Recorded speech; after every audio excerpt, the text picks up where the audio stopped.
যে সমস্ত মানুষ চাঁদাবাজি করে যাচ্ছে, সন্ত্রাসী কর্মকাণ্ডে জড়িয়ে আছে, তারা আমার বিএনপির কেউ না এবং বিএনপির সাথে তাদের কোনো সম্পর্কও নেই, আমরা সম্পর্ক রাখবো না। বিএনপি এবং আমাদের প্রিয় নেতা জনাব তারেক রহমান সাহেবের যে নির্দেশনা এবং যে নার্সিং আমরা পেয়েছি, তাতে সকল কেন্দ্রে আমাদের বিজয় হয় মোটেও কঠিন বলে আমি মনে করিনি। এবং আমি এটা গতকালকে আমি আমার প্রিয় চেয়ারম্যান মহোদয়কে তার পিএসের মাধ্যমে আমি অবগত করেছি যে ইনশাল্লাহ আমার 147টা কেন্দ্র থেকে আমি বিজয়ী হব। আজকে আমার চেয়ারম্যান মহোদয়ের সাথে 2বার কথা হয়েছে। আমি তাকে জানিয়েছি যে না, আমার ধামরার মানুষ কথা রেখেছে এবং প্রত্যেকটা কেন্দ্রেই আমাদের প্রিয় প্রতীক ধানের শীষকে ব্যাপকভাবে বিশালভাবে ভোট দিয়েছে। সকলে জানেন যে ভোটারদের, সম্মানিত ভোটারদের আমরা নিঃসন্দেহে শুধু ধন্যবাদ জানিয়ে খাটো করব না।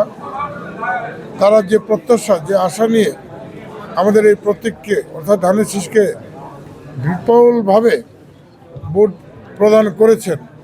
আমাদের কথা ছিল, আগাগোড়াই কথা ছিল যে আমাদের প্রিয় নেতা বলতেন, আমরাও বলেছি প্রত্যেক দিন, যে সমস্ত মানুষ চাঁদাবাজি করে যাচ্ছে, সন্ত্রাসী কর্মকাণ্ডে জড়িয়ে আছে, তারা আমার বিএনপির কেউ না এবং বিএনপির সাথে তাদের কোনো সম্পর্কও নেই, আমরা সম্পর্ক রাখবো না।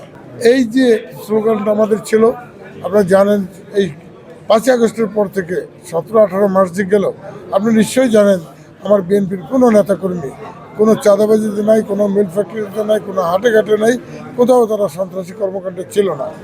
এটার উপরেই আমার জনগণের একটা বিশাল আস্থা ছিল এবং আমার নির্বাচনটা ছিল এই একটা কথার উপরেই। সেটি হচ্ছে এই যে সন্ত্রাস চাঁদাবাজকে দূর করতে হলে আমাদের ঐক্যবদ্ধও থাকতে হবে এবং আমার সম্মানিত ভোটারদের ধারণা, বিশ্বাস জন্মেছে যে না, অবশ্যই আমরা যদি তবিশকে ভোট দিই ধানের শীষে, তাহলে আমাদের প্রত্যাশা পূরণ হবে, একটা সুন্দর ধামরাই গঠিত হবে, একটা নিরাপদ ধামরাই থাকবে। অবশ্যই আমার প্রিয় নেত্রী বেগম খালেদা জিয়া, যিনি এখন কবরে শায়িত আছেন, আমরা আমাদের এই বিজয়টাকে আমরা তার সম্মানার্থে, তার নামে আমরা উৎসর্গ করছি ধামরাইবাসী। এটা তো আপনারাও জানেন।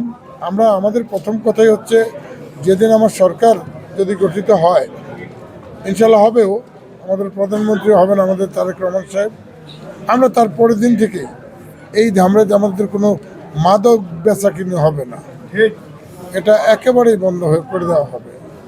দ্বিতীয়টা হচ্ছে যে আমরা তার পরের কাজগুলোই, আপনারা জানেন আমাদের 31 দফা আছে, আমাদের 8টি দফা অত্যন্ত গুরুত্বপূর্ণ আছে, যে ফ্যামিলি কার্ড, কৃষক কার্ড থেকে শুরু করে স্বাস্থ্য কার্ড, এগুলি নিয়ে আমরা এগিয়ে যাব।